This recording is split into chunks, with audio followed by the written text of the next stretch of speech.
It's the Sick Podcast, and the Montreal Canadiens rebounded by beating the Nashville Predators by a score of 6-3 on Saturday night. The Canadiens will be in Washington when they visit Alexander Ovechkin and the Washington Capitals on Wednesday night. Joining me from the Montreal Gazette and What the Puck, Brendan Kelly. What's going on? Oh, not much. Just getting the week started. Things have turned around for the Habs. Ça sent la coupe. Everything's great. Yes, ça sent la coupe, all right. It's the Sick Podcast, and it's brought to you by Cherry River Hard Seltzer. Only 90 calories, natural flavors, no preservatives. Now available in Quebec grocery stores and at the beer store. All right. Look, the Canadiens are still one of the worst teams in the league. One win, one game, one win is not going to change that. We'll see what happens on Wednesday night. Jake Allen set to come back. Joel Edmondson and Cedric Paquette practice, but no contact. Mike Hoffman is not on the ice yet. Matthew Perreault needed a second surgery to his eye. It looks like, if all goes well, that Jake Allen will get the start on Wednesday night in Washington. But here in Montreal, no one's talking about that one game other than a minute after it was over on Saturday night. Everyone's still talking about Jeff Molson and Marc Bergevin. And Jeff Molson, today, Monday, November 22nd, still MIA. Brendan, what's going on? Well, I was down at the Dépanneur, Tony, and I get my carton of 2% milk, and there's a picture on the side of Jeff Molson, wanted, looking for this guy. He's been missing in action. He's only made two. He talked at that first game at the Bell Center briefly, but he's only really made two public statements. It's getting just bizarre at this point. I knew you were kidding when you said 2% milk. You don't kid me. You drink skim milk. I know you. You drink skim milk. You know what? I don't even usually drink cow's milk. I'm that kind of guy. I'm going for the oat milk. But that's it. I'm just kidding around. But the fact is, Jeff Molson missing in action. Marc Bergevin doing the media rounds on the weekend to try to calm this storm that's out there. People we're kind of moving. I tried to do that in my what. Hold on a second. You think he did the media rounds on the weekend because he knows I don't work weekends? Absolutely. He lives in fear of you, Tony. Actually, he's giving you some good interviews. What happens is he does an interview with you, and then you're all pally with him, and you get a little too nice on him. But the reality is he does the media rounds because he's trying to spin this thing. This is a disaster. And you know what? Part of the disaster, in my view, is the situation with Marc Bergevin and Jeff Molson. And so no one is clarifying this situation. They're just saying He told all the media outlets that he and Jeff still communicate daily. I'd like to hear Jeff Molson on that. Why is Jeff Molson hiding in his office? That's what You don't think they communicate daily? I have no idea. How do you? I would hope so. Well, I don't know. They probably do communicate daily, but that's not really the question. The question is, what is the relationship right now between Marc Bergevin and Jeff Molson? It's interesting, Tony. I was talking with some friends from the weekend, and we were saying, at every turn, and it's been 9 years into the Marc Bergevin experiment. I'm not the biggest fan. Hasn't been very successful for the most part. And at various points when the team was doing absolutely terrible, Jeff Molson was out there. You got to tell me this is true. And he would say, Marc Bergevin is my man. We're putting faith in him. He signed him to a new contract. And then when they have the greatest achievement they've had since 1993, which is to go to the Stanley Cup final this past spring, Jeff Molson's nowhere to be seen. And not only is he nowhere to be seen to say what he thinks of Marc Bergevin, but obviously, right before the playoffs, it was widely reported that Jeff Molson had made an offer to Marc Bergevin, and then something happened, and we don't know what it is. And on all accounts, and what I'm hearing today from what people are digesting from the weekends, the way that Bergevin was talking, I'm still there. Yeah, Tommy. Sounds like a guy on his way out. So what happened? I don't know. It sounds to me again like that Mark asked for 4 and Jeff said 3 or whatever. It's something like that. So listen, hold on a second. Stop for a second here. I never thought that it was a negotiating thing between them. I never thought that because it is. I always said to myself, hold on a second here. if Mark's been here for 9 years, Jeff Molson could have got rid of him many years ago when a lot of people wanted him to. He could have got rid of him in Bergevin version 1.0, but he stuck with him. And I always said to myself, if this was a negotiating thing, when they came within 3 wins of winning the Stanley Cup, if Mark asked for 4 and Jeff offered 3, in the end, the two sides would meet in the middle. Like I never thought it was a big deal. Having said that, Bergevin, who said he would be back as Habs general manager in an ideal world, was asked this weekend what that ideal world is. And he said, well, the ideal world is different for different people. But for me, I'll keep that to myself. Yeah. So my question is to you, is what do you think that ideal world is for both? Because now for the first time, I have to admit, I'm starting to think that ideal world could be, I'll stay on my money on my terms.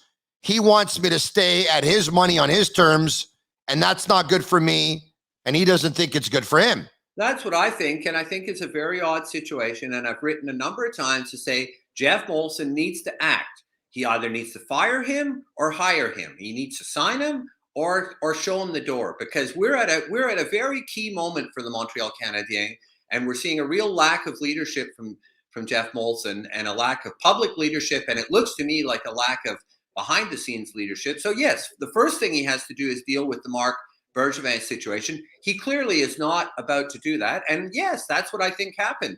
I mean, look, Mark Bergevin was on the short list for GM of the year. He went to the Stanley Cup final with this team, and he loaded up on a bunch of players, and it worked out extraordinarily well. We're now beginning to realize, no, I won't use the word fluke, but it was a bit of an outlier what happened in those playoffs with the Habs. They were a Cinderella story. Every now and then, every several years, there's a Cinderella team that makes it to the final, and they were that team last year. Right. And so that happened, and it's so that's what I think, and I think it's super weird. Like, I think when Bergevin says in an ideal world he would resign, I mean, what is this guy, some 18th century French philosopher? What does that mean, Tony? We're not in an ideal world. Like, we clearly do not live in an ideal world. We live in a very imperfect Hold on a second. That is a very diplomatic way of saying, yes, I want what I'm worth. He doesn't want to give it to me. Or it's a very diplomatic way of saying, I want to do things my way and not his way. It could mean so many things, but it's a diplomatic way of not throwing your employer under the bus or not making the reason public. You know what? I've got an idea for Habs management. Why don't you, for once, which you've never done, be transparent? Be actually honest with people. How about that? Why don't you actually tell us what's going on? Crazy idea. Jeff Molson came out about 4 years ago. Remember that? I'm going to be transparent. I'll do better. We're going to be open.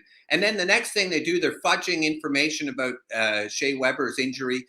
Why don't you tell us? Everyone, we're only talking about this for months. Why don't you tell us what's going on? We don't need to know the figures. Well, hold on a second. There you were right. There was a report from Nick Kyprios, probably, I think it'll be 2 years in February, that he had reported that he thought that Shea Weber's career was compromised because of an ankle/foot injury.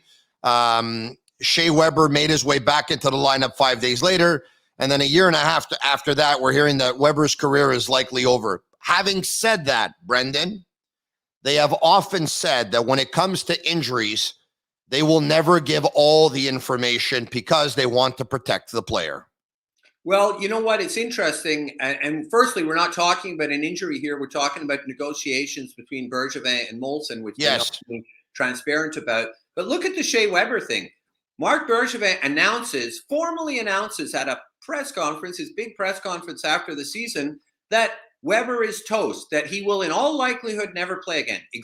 Pretty well the exact words out of his mouth. And since then, not a word from Shea. It's the weirdest thing imaginable. I mean, so what's going on there? And apparently, you want to know why? Because he's unofficially retired. That's why. He's done.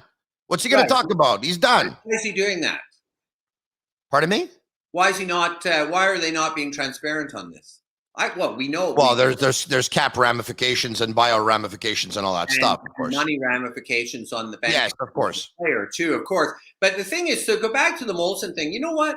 It's like I wrote a column last week and I said, who decided that Jeff Molson was the best person to be president of the Montreal Canadiens? Jeff Molson decided that. Did he do a comprehensive search, Tony? Did he go around the hockey world and look at every person and then say, you know what? I did all that research and I came back and I realized the best person for this job is Jeff Molson. And who's monitoring, Tony? Here's another question for you. Yeah.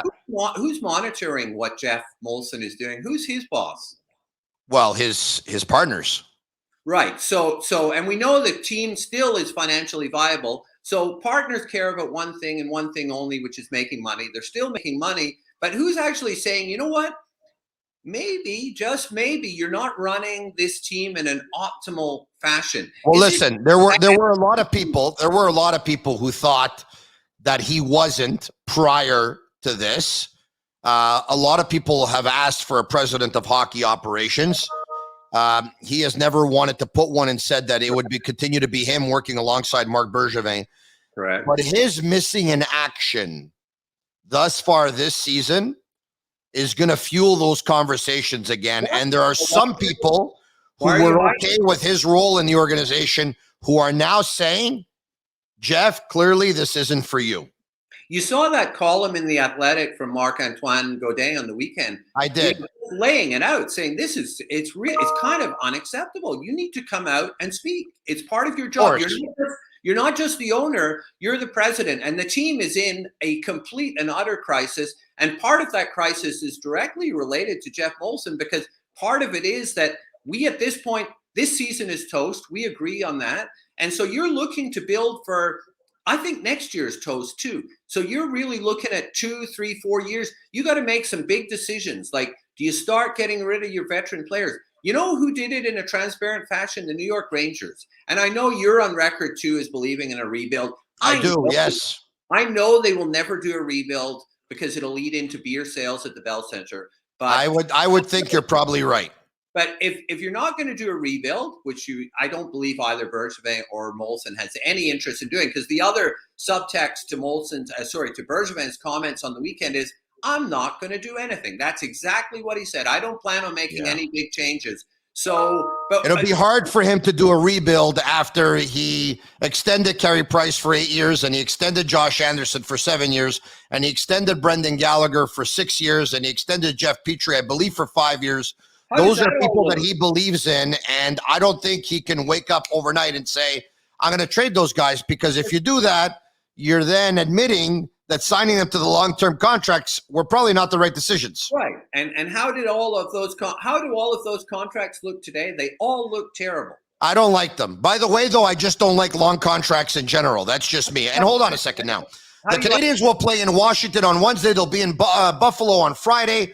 They'll be in Pittsburgh on Saturday. If your favorite player plays for any one of those teams or any other team in the National Hockey League, or you're a football fan or a basketball fan or a fan of any other sport, any jersey, sportbuffshop.com for all of your officially licensed sports apparel and our sick merchandise and our sick apparel as well. Use code SICK15 for 15% off on all of their items. Now, Marc Bergevin was asked about Dominic Ducharme.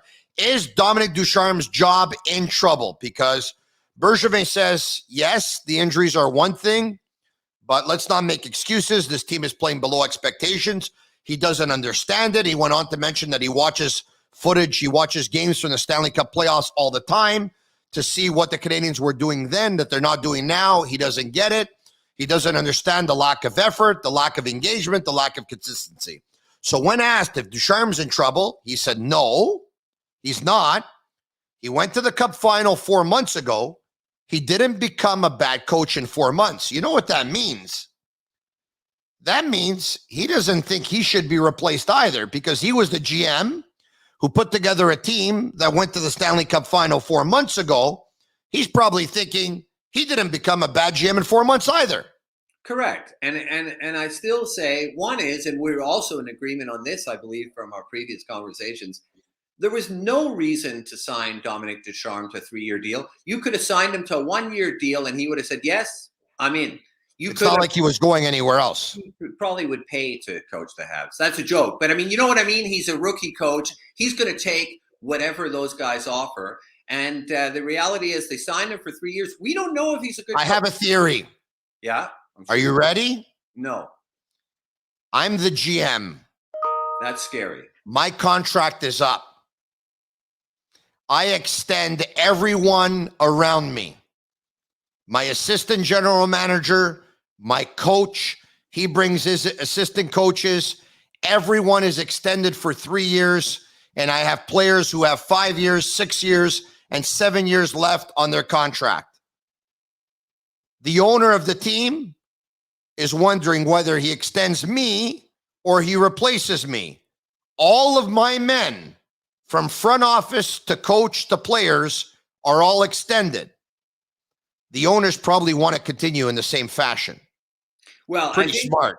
Yeah, it is pretty smart. I'm not saying that's his thinking. I don't know. We never had this conversation. From the outside, it looks like that.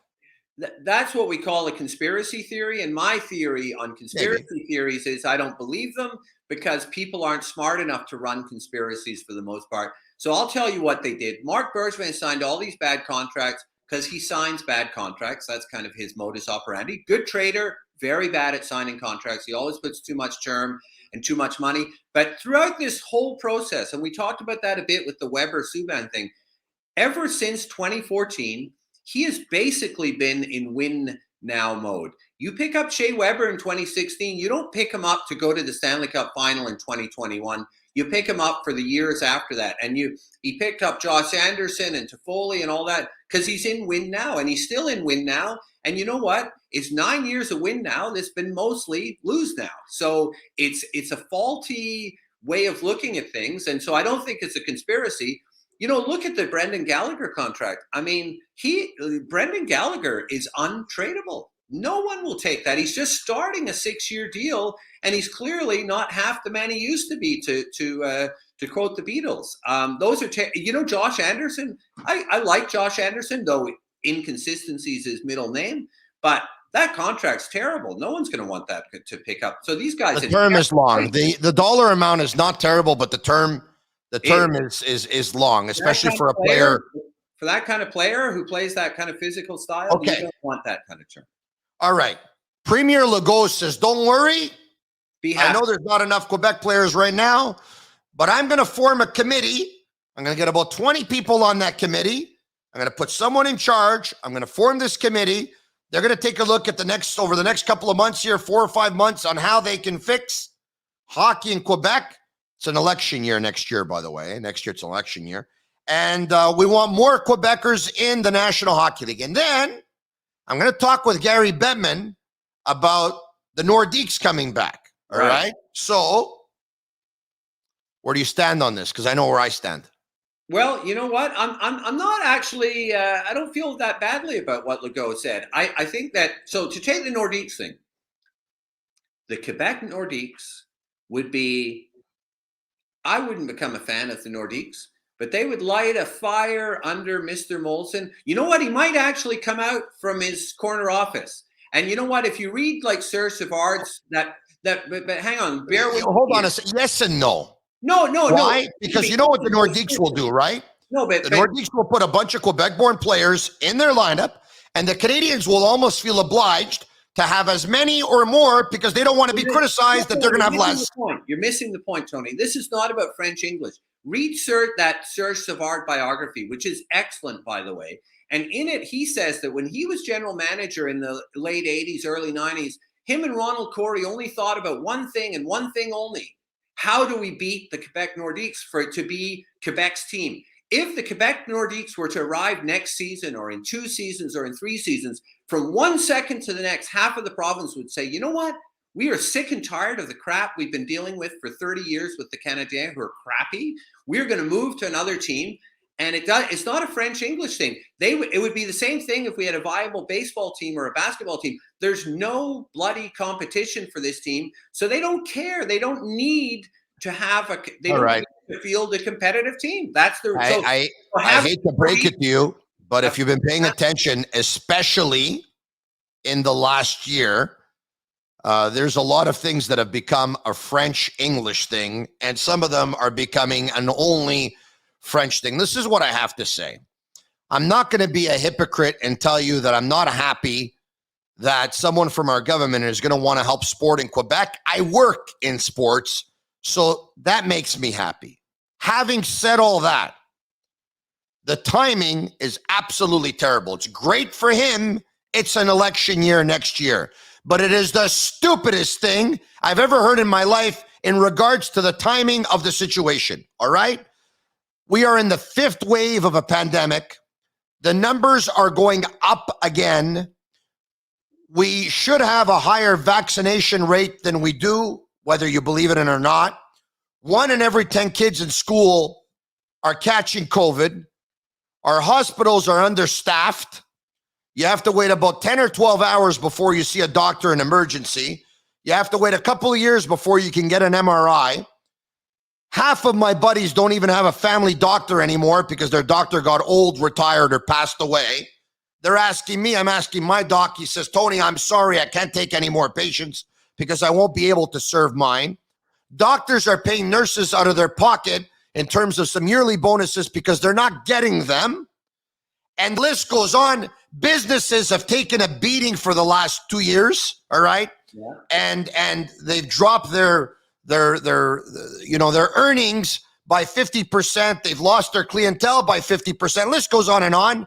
And right now, while all this is going on, he wants to put together a committee to help hockey in Quebec and Quebec hockey. Why doesn't he put together a committee to help all the things I just talked to you about?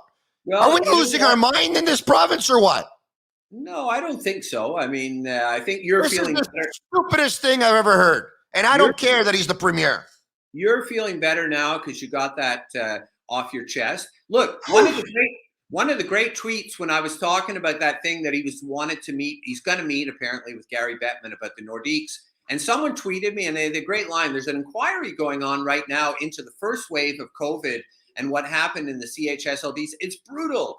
Every government bureaucrat coming out to try to sort of cover up what really happened, in my view. I mean, they're not, thousands of people died. Thousands of people died, Tony, that did not need to die. People in Quebec died of malnutrition. They died of they died because they didn't have enough to drink. They weren't even dying of COVID. And so the guy said, you know what? Not being taken care of. There were some of them that were dead in their room and they would find them 4 or 5 hours later. So this guy says, unacceptable. Instead of meeting Gary Bettman, maybe Premier Legault should meet the coroner who's holding this inquiry and have a chat with her. So that was a good line. But that said, governments do different things, and they have this and they have that, and looking into the question of how the development of hockey players work in Quebec is a good thing because there is a problem. And for some reason, Ontario seems Brendan, you know what else is a good thing when you're going to help sport? You know what else is a good thing? I don't know. A good thing is to also subsidize every Olympic athlete who put their life on hold to try and bring back a medal for Canada. A good thing is to try and subsidize some of those boxers who weren't active for the couple of years of the pandemic. A good thing is making sure that we can help Soccer Quebec and soccer players in Quebec, because a couple of weeks ago, the biggest soccer game was played in our country, and there was not one Quebec-born player that played a single minute of that big game versus Mexico. What am I getting at? I'm all for helping sports in Quebec. Sports, not just hockey, parce que c'est notre fierté nationale. Help all of them, but do it at a later date and at a later time. Not now. This is not wise. Well, and I mean, we're buying some votes, though, from people that don't know better. Go ahead. But I mean, I think there's a lot of things that could be improved at minor league hockey here in Quebec. One of the things that could be improved is the position. I mean, we develop a lot of great female hockey players, but it's really hard. It still remains very hard for girls to play hockey here in Quebec, which is really a total embarrassment given the stars that we have on the female Team Canada. So I bet, you know what, they do different Brendan, things. I don't work, like I'm not a hockey parent. My kids never played organized hockey, but I speak with a lot of people. Without being in it, I'm going to give 2 or 3 pieces of advice right away. Okay? Yeah. Hire competent coaches. Yes. Don't hire parent coaches. Yes. Good. Make sure you take the right players on your team and not your buddy's son or not someone who's going to give you a free car wash or put an envelope in your pocket. Make sure the talent isn't diluted and the kids train, practice, and play against all kids of the same kind of caliber and talent. That's it. That's all. And there's more. But these are just little pieces of advice that I get for free, by the way. I'm not going to charge for this. I get for free. Once we're off air, I'll call Monsieur Legault's office and tell him the first person on the committee should be Tony Marinaro. I don't want to be on the committee. You want to know why? Because if the premier was going to pick up the phone and call me and say, Monsieur Marinaro, je forme un comité, puis j'aimerais que tu sois sur le comité, I would say, Monsieur le Premier ministre, avec tout le respect que j'ai pour vous, je vais décliner votre offre. Je suis honoré, mais honnêtement, avec tout ce qui se passe, with everything going on right now in our city and in our province, in the CHSLDs, in the schools, in the hospitals, and with small businesses, I think they should be the focus. They should be the priority. And this should come after all of that is fixed. So, hey, hats off to everyone who accepted the invitation and accepted the appointment, and I'm sure there's a lot of very good people there. I would have declined, but that's just me. And then there's the question of the Nordiques. And it's like, c'est bien beau to say you want to go meet Gary Bettman, but we're not getting the Nordiques. The writing is on the wall. And in fact, it's very funny because Jeff Molson always said, I'm very supportive of the idea. How did that vote go for the Seattle Kraken? He must have stood up, right, and said, I'm not voting for the Seattle Kraken because I want the Nordiques. That must have happened, right?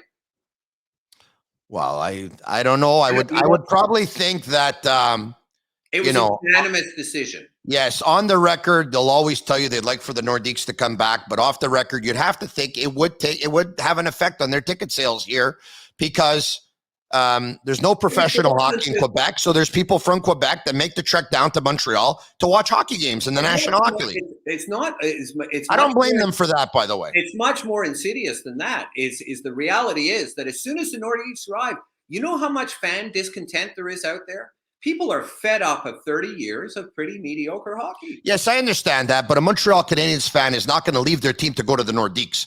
They'll leave their team to go to the Kraken. They'll leave their team to go to the Vegas Golden Knights.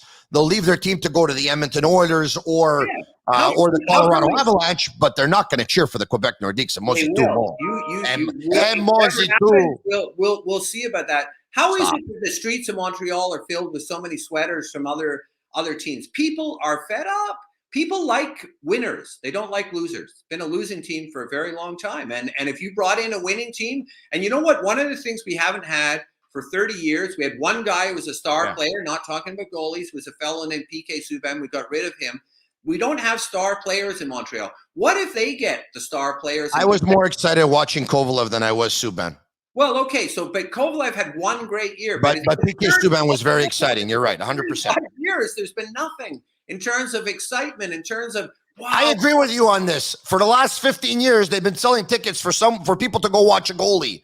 I don't go pay to watch a goalie. With all due respect to Le Style Papillon, all right? Everyone's like, the Montreal thing is all about, and what's crazy is it goes from general manager to general manager, coach to coach. I want to see how he plays without the puck. I want to see how his 200-foot game. This is the town that said to Guy Lafleur, you have to play defense. You have defensive hockey. What is wrong with people in the Montreal Canadiens? And he announced his retirement when they told him that.